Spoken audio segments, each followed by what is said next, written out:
He commenced wringing his hands and talking of his wife and children. My children! My wife! His wife, he had said, was young and inexperienced, and his children were but infants.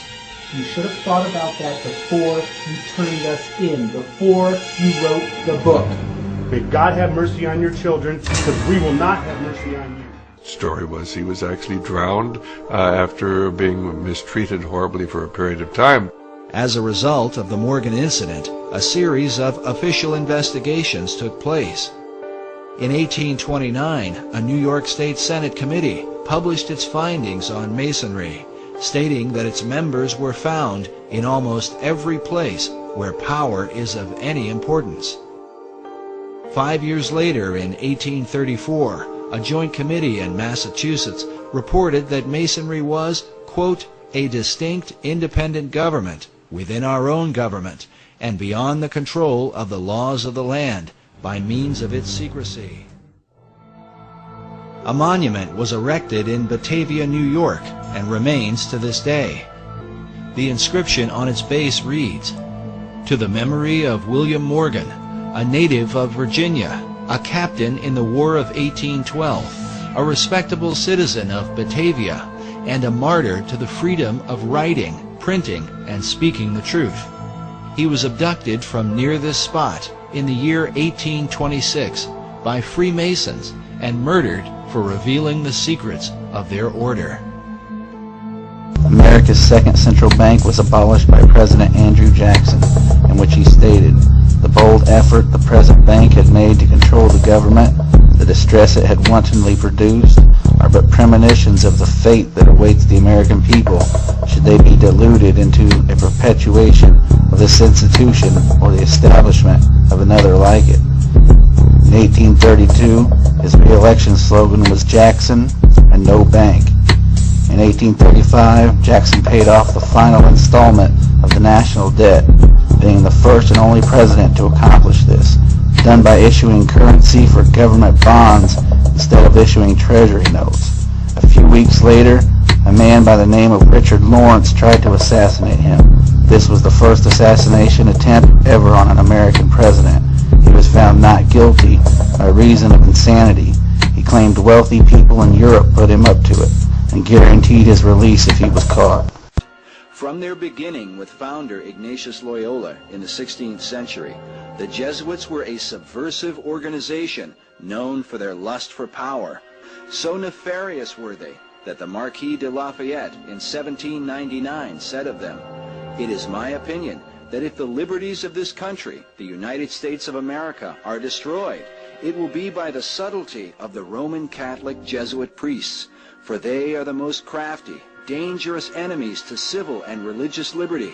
They have instigated most of the wars of Europe." Napoleon Bonaparte, while lamenting his exile on St. Helena, said, "The Jesuits are a military organization, not a religious order.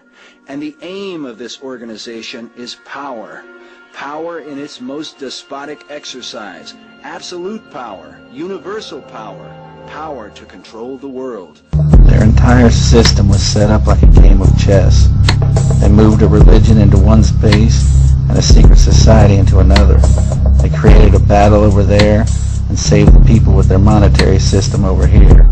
And once they finally got all their pieces in place, in the name of their God, the pawns, people, fight to protect the king and queen with their military system, each one publicly praising the other as the people watch the battles helplessly, unaware that the game is even being played. The most commonly found Bible today is the King James Version, written by the 33rd degree Mason, King James. The Mormons were started by a 33rd degree Mason. Jehovah's Witnesses were started by a 33rd degree Mason, etc., etc. And the Masons had a branch known as the Knights Templar of the Roman Catholic Church, who was the founder of the Bible that all their religions are based on. From the shadows, they have engineered every major war, revolution, and recession. The Aryans, or to be more precise, the cluster of languages that would become modern English, German, French, Latin and Greek, Persian and Sanskrit. They control everything you read, everything you hear, and everything you see. The Templar later became the Knights of Malta, and they set up what people now refer to as the CIA, the father of which was General William Joseph Donovan, and the so-called mother was James Jesus Angleton.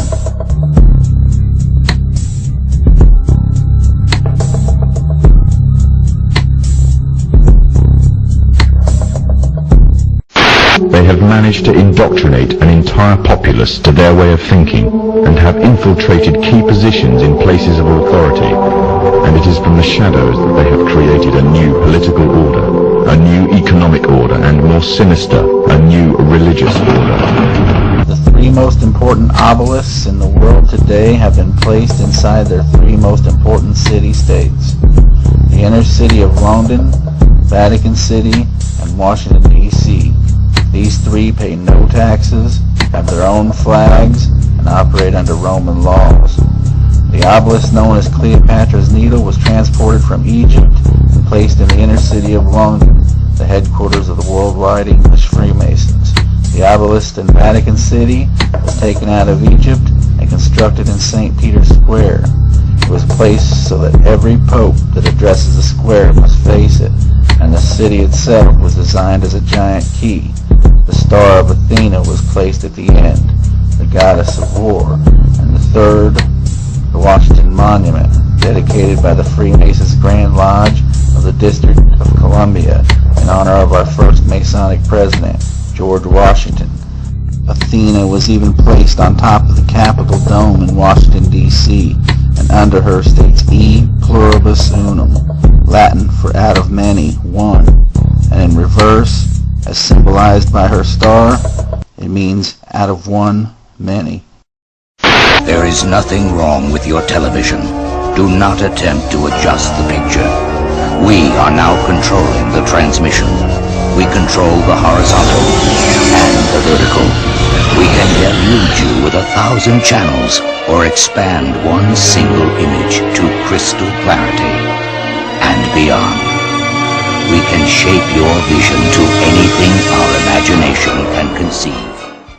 Something. It looks like it might have been an explosion of cloud. The white say.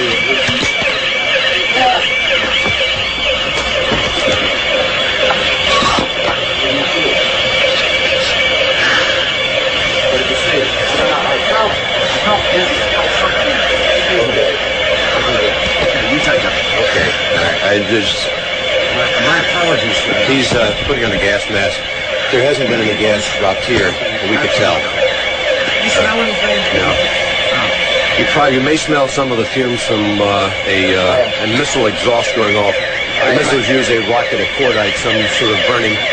We just heard a little thump just then. But I have to apologize for that. I caught a whiff of something and felt momentarily dizzy. You're more experienced, military experience than I am, but it might have been a little gas from the rocket exhaust. It wasn't anything. A lot of people have the respirators on just in case. And again, one thing we have to point out, just so people won't fake.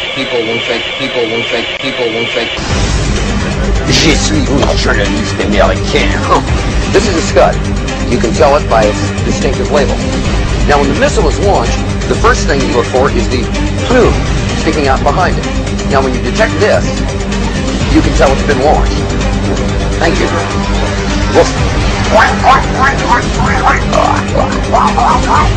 Geopolitics by Dan Quayle. I'm going to go get my hamburger and my coffee. All clear. Every time I order something, this happens. All clear. Thank you.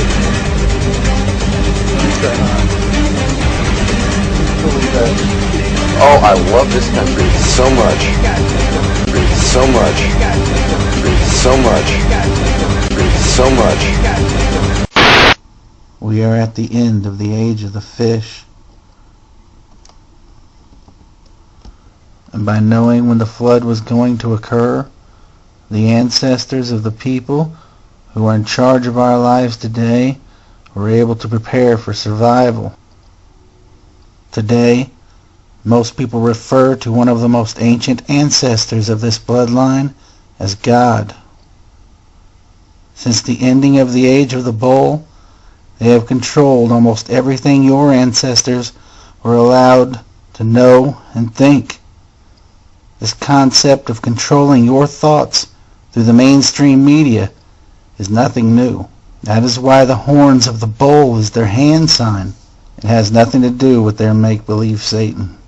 The sign people think of as the horns of Satan is thousands of years old. It is the sign of Enlil, Zeus, the god of the Bible. The descendants of Zeus and their insider followers have used this symbol ever since they survived the Great Flood in the age of the bull, and it is more than just a representation of the horns of an animal.